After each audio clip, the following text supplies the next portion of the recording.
আর এই পত্র দেখে তুমি অমন করে ওঝর নয়নে কেঁদে চলেছ। মা হয়তো হয়তো সে থেকে আগে বাসা বাঁধাবার জন্য এই পত্রখানে নিয়ে গেছিল কাগজের টুকরো, মুখ থেকে পড়ে গেছে, আর তা দেখে তুমি এইভাবে কাঁদছো মা? সে কথা নয়, তাহলে? সে কথা নয়। এই পত্র তুমি পাঠ করো, তাহলেই বুঝতে পারবে রে বাবা। এই যে আর কারো পত্র নয়, এই যে আমার কন্যা বেহুলার পত্র। বেহুলার হস্তে লেখা? হ্যাঁ, যদি তাই হয় এই পত্রে আমি পড়ব। এই পত্রের মধ্যে এমন কি লেখা রয়েছে যা দেখে তুমি উন্মাদ হয়ে কাঁদছো।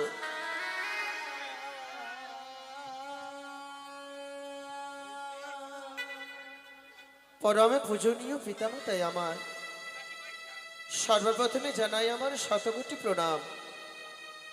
তারপরে লিখিলাম আমার দক্ষিণের সমাচার। মাগো, এমন কি দুঃখ হলো যা পত্রের মাঝে লিখিয়ে পাঠিয়েছে। ভাই রে দাদা, এই পত্র তারপরে কি লেখা রয়েছে বলো দাদা। প্রথমে প্রহরী গেল বাসর দেখিতে, দ্বিতীয় প্রহরী গেল যেন পাশা খেলিতে, তৃতীয় প্রহরে গেল রন্ধন করিতে, চতুর্থ প্রহরে গেল স্বামীকে পদ্মার কালে নাগে, তাই মৃত্যু স্বামী নিয়ে ভেসে চলেছি অকুল সাগরে জলে। ভাসতে ভাসতে যাবো আমি কনকে দেবপুর, যেথা আছে হলো গড়ি, ফিরে পাবো আমার প্রাণপতি। না, আরে বাবা, এ কি সর্বনাশ হয়েছে মা, এ কি সর্বনাশ! তোরা আমাদের বড় বেহুলা বাসর ঘরে বিধবা হয়েছে মা, বিধবা। তোরা আর দেরি করিস না রে বাবা, এই মুহূর্তে যা বেহুলাকে আমার কাছে ফিরে আয়। মা, না জানি অজানার পথে কত দূরে চলেছে ভেসে বেহুলা আমাদের। কোথায় যাব, কি করব, আমরা কোথায় গেলে তাকে খুঁজে পাবো মা? বাবা, আমি জানি না যেমন করে হোক তোমরা ওকে আমার কাছে ফিরিয়ে এনে বেশ মা, আমরা দু ভাই মিলে ছুটে যাব নদীর কিনারায়, যেইভাবে হোক যেমন করে হোক মনে বেহুলাকে আমরা নিয়ে আসবো তোমার কাছে মা। বেশ, কিন্তু এমন করে খালি হাতে যেও না। তার জন্য সারাটি রাত জেগে জেগে আমি মেলানির ভার তৈরি করেছি। তোদেরকে সুন্দর করে আমি মেলানির ভার দিয়ে পাঠিয়ে দেবো বেহুলাকে আনতে। বেশ, তাই হবে মা। চলো তাই চলো তুমি আমাদের সাজিয়ে দাও মেলানি ভার দিয়ে।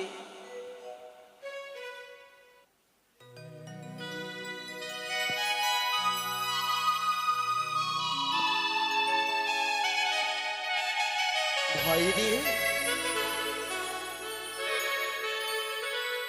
এই অজানার পথে আর কত দূরে যাবো আমরা বন বিহুলার সন্ধানে। তাই হয়তো যদি এইভাবে আমরা যাই সাগরে কিনারায়, না জানি বন বিহুলার সন্ধানে পাবো না। তাই একেবারে উচ্চ কণ্ঠস্বরে ডাকে দে। বেশ দাদা। বন বেহুলা,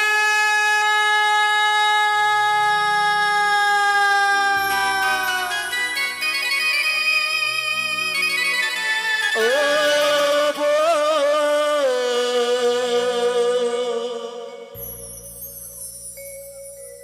বেহুলা রে,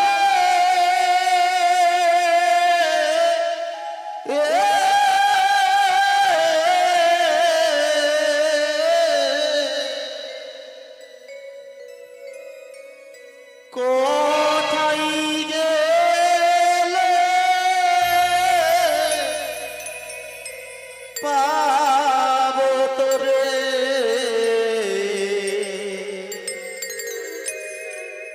আমাদের জানা না।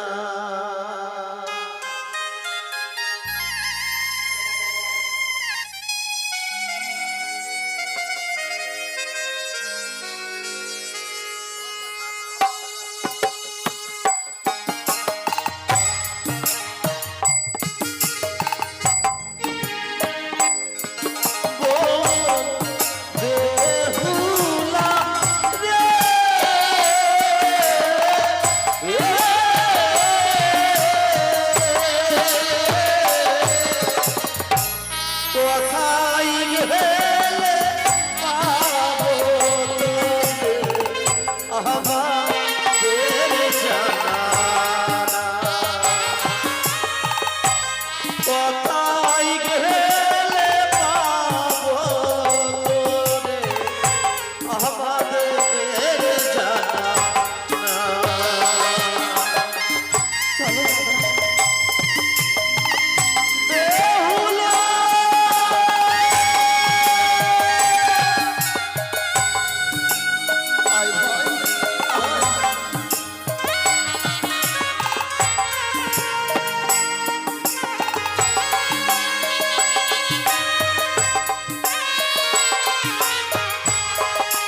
ঘাটে উঠিয়া বেড়া।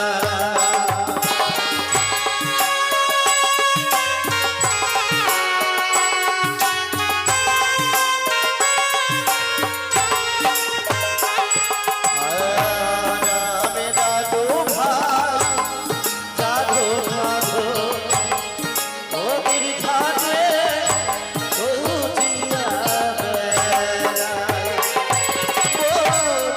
বেহুলা রে,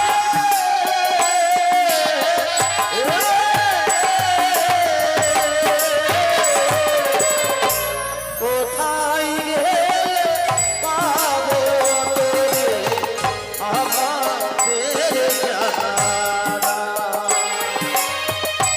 কোথায় গেলে পাবো তোরে আমাদের জানা।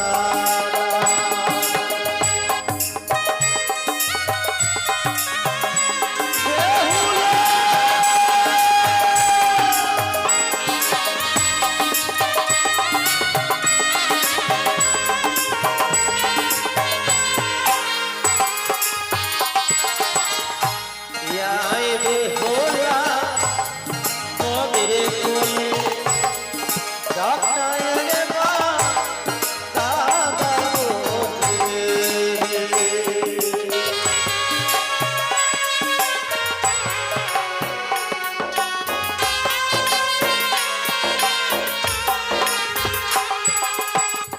ইয়াই বেহুলা মোদের কোলে ডাকায় মা দাদা বলে। বেহুলা রে,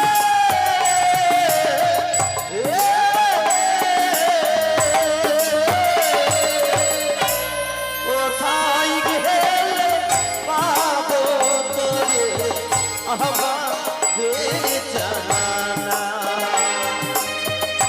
কোথায় গেলে পাবো তোরে আমাদের জানা।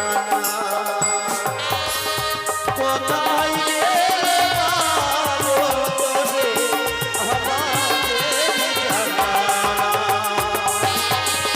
কোথায় গেলে পাবো তোরে আমাদের জানা। বোন বেহুলা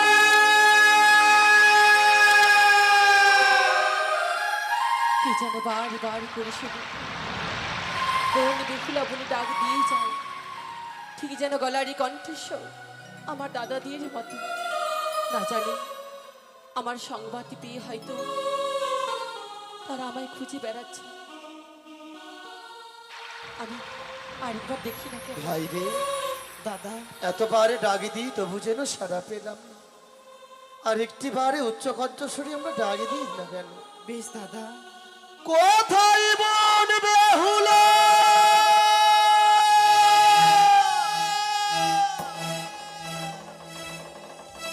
এ কি, এ তো আমার দাদা না মনে হয়। না না, আমায় সাড়া দিতে হবে। দাদা! বোন বেহুলা দাদা!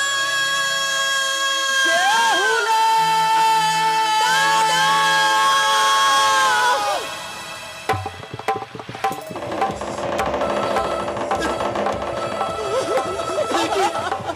এ কি দর্শন গো!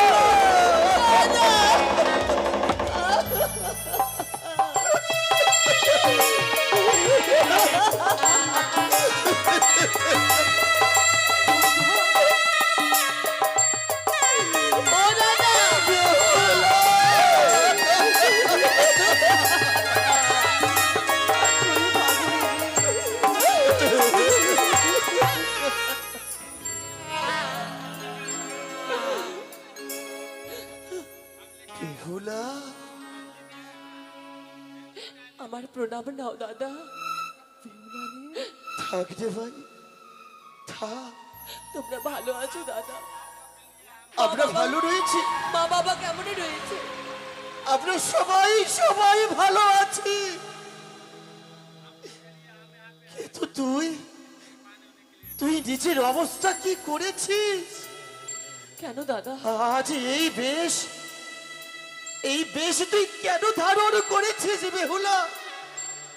দাদা গো, এ- আমিও তো ভালো আছি, আমি খুবই ভালো রয়েছি, আমি ভীষণ ভালো আছি দাদা। আমার মতো আর হয়তো এই জগতে কেউ বেশি খুশি নেই। জানি রে বোন, জানি আজ তুই যে কতটা সুখে আছিস, তাই আমরা জানি। তবে কি পত্র মাঝে যা পড়েছি, যা মায়ের কাছে শুনলাম, তবে কি সব সত্যি? হ্যাঁ দাদা, ওর প্রাণপতি মারা যায় ওই বাসর ঘরে, তাহলে কেন তুই একটিবার পেলি নাই আমাদের উজানি নগর? কেন তুই মৃত্যু স্বামী পক্ষে নিয়ে এই সাগরে জলে ভেসে চলেছিস? কোন মুখে ফিরে যাব দাদা এই কলঙ্কের বোঝা নিয়ে? বেহুলা, যে নারী একটি নিশি স্বামীর সঙ্গে সুখ করতে পারে না, বিয়ের বাসরাত্রে স্বামীর মৃত্যু হয়, সেই ভিটা কপালি নারী কি করে বাড়ি ফিরে যাবে? করিয়া অমর নারীর তো মৃত্যু হওয়া দরকার। না না রে বোন, না। আচ্ছা, অমনে করে নিজেকে ধিক্কার দিস না। এই যে নিয়তির খেলা, এখানে যে তোর কোনো দোষ নেই। নিয়তি চাইনি বলে আজ তোর সুখ হয়নি ওই স্বামীর ঘরে। বাসর ঘরে তোর প্রাণপতি মারা গেছে সর্পাঘাতে। কিন্তু বেহুলা রে, যে মানুষ মারা যায়, সে মানুষ যে কখনো কোনোদিন প্রাণদান ফিরে পায় না। মিছে আশায় ভেসে চলেছি সাগর জলে। দে তোর স্বামীকে আমাদের দু ভাইয়ের হস্তে, নদীর ধারে চন্দন কাষ্ঠের চিতা জ্বালিয়ে তোর মৃত্যু স্বামীকে দাহ করে আমরা তোকে ফিরিয়ে নিয়ে যাব উজানি নগরে।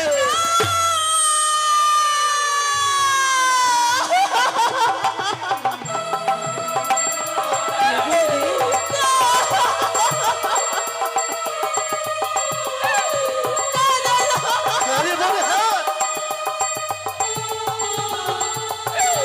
ওই কথা বলো না দাদা, বেহুলা, এই কথা বলো না। কিন্তু কেন? তোমরা যদি দাহ করতে চাও আমার স্বামীকে, হ্যাঁ, তবে বেশ, তোমারই কথাই চিরধার্য। তার অগ্নি তোমায় আরেকটি কর্ম করতে হবে দাদা। কি এমন কর্ম করতে হবে রে? তোমরা আগে আমায় অগ্নি দাহ করো, তারপর আমার স্বামীকে। না না রে বেহুলা, না, এই যে হয় না। আমরা যে পারবো না তোকে আমরা ওই অগ্নিতে দাহ করে দিতে, দাদা গো, কারণ কোনো জীবিত মানুষের দাহ হয় না।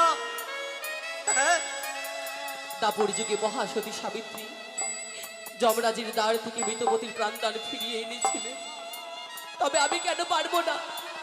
আমিও পারবো। আরে বউ, সে যে ছিল সাবিত্রী, তুই কি সেই সতী সাবিত্রীর মতো সৎসতী হতে পেরেছিস যে তোর প্রাণপতিকে ফিরে আনবি ওই জমের কদল থেকে? পারবি না রে বোন, পারবি না। দাদা, তাই বলছি, একটিবার তুই আমাদের সঙ্গে ফিরে চল। তার আগে তুমি বলো তো, সে তো সতী ছিল, তাহলে সতীর পতি কেন মারা গিয়েছে? এই যে নিয়তির খেলা, তাহলে আমার তো এই নিয়তির খেলা ঘরে জন্ম কিন্তু দাদা। আমরা যে তা হতে দিতে পারি না। কিন্তু আমি তো ফিরে যাব না। যাবি না, যাবি, তুই ফিরে যাবি। না, আমি যাব না। ভাই, দাদা, আচ্ছা, এতবার বোঝাবার পরেও বোন বেহুলা ফিরে যাচ্ছে, কি করে বোঝাবো তাকে বল? সত্যই দাদা, মাকে যে আমরা কথা দিয়েছি। সত্যই মাকে যে আমরা কথা দিয়েছি, চবন ছসি উজানিতে ফিরে চলা। ও ফিরে চলো,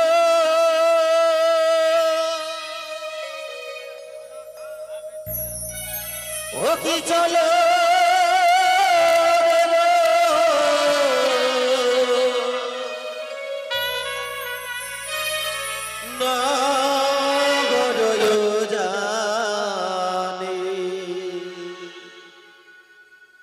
হাইরে ছয় ভাইয়ের দো লালিব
পাগল হয়ে গেছে। শুধু তাই না, আরে কি হয়েছে জানিস? কি হয়েছে দাদা? করোনা কষ্ট সখী করে হায় হায়।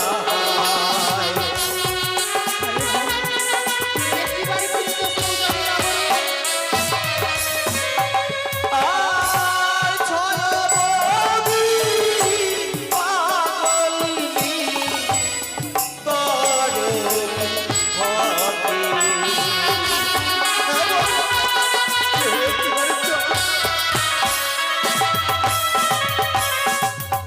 সবাই যেন কেঁদে কেঁদে হাই হাই করে।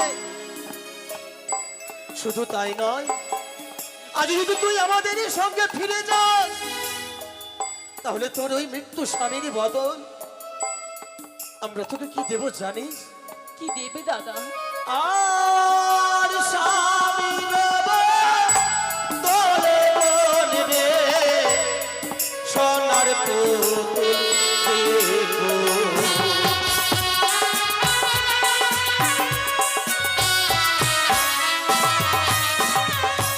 আর শাখা নেব তোরে মনে সোনার চুড়ি দেব।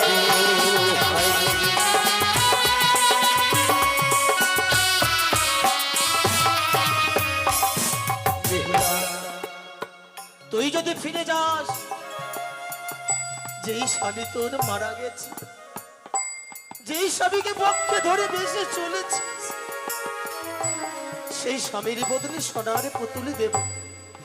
সারাদিন সোনার পুতুলের সঙ্গে খেলাধুলা করতে করতে দেখবি তোর ওই মৃত্যু স্বামীর কথা ভুলে যাবি।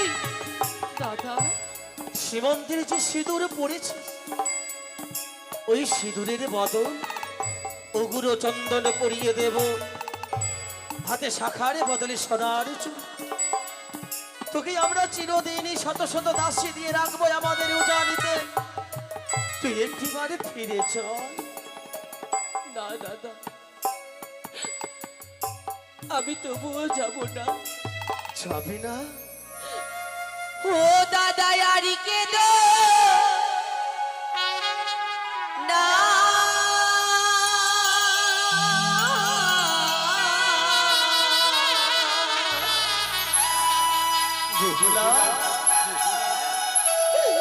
ঘরে ফিরে ওগো দাদা, আমি যাব না দাদা গো।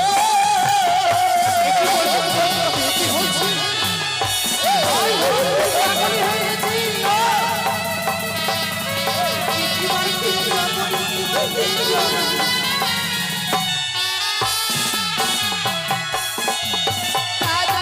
আর কেঁদো না।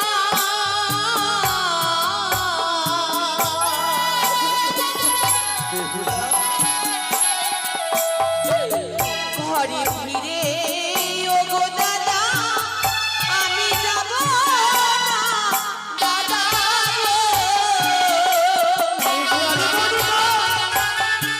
তুই অমর করে আমাদের ফিরিয়ে দিস না।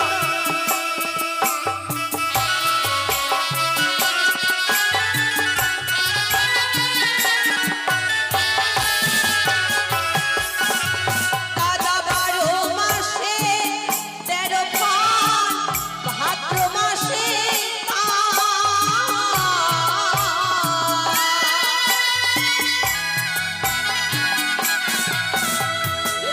আমি ঘরে ফিরে গেলে আবার হইব কাল দাদা গো।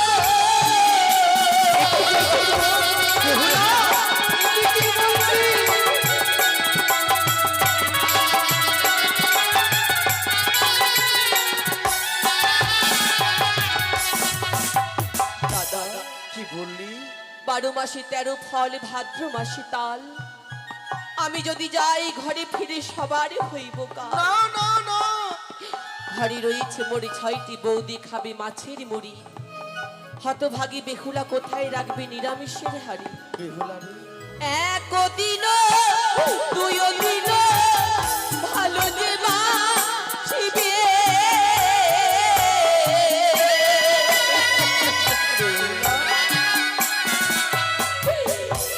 দিনের বেলায় দাদা লাঠি ঝাঁটা দেবে দাদা।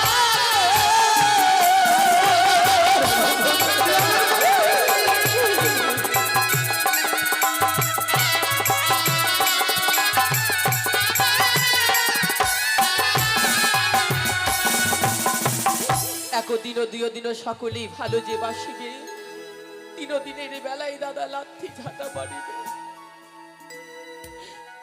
মাঠের সবা বৃক্ষ যেমন বৃক্ষের সবা ফুল আর পাতা নারীর সবা শ্রীমন্তের সিঁদুর 2 হস্তের শাখা। সত্যি বলেছিস। পুষ্কুনিতে জলে নাই কি হবে তার গোপে যে বা নারীর স্বামী নেই কি হবে তার রূপে। দাদা গো বেহুলা, তোমরা আমায় নিয়ে যেতে চাও এসেছিলাম। কিন্তু দাদা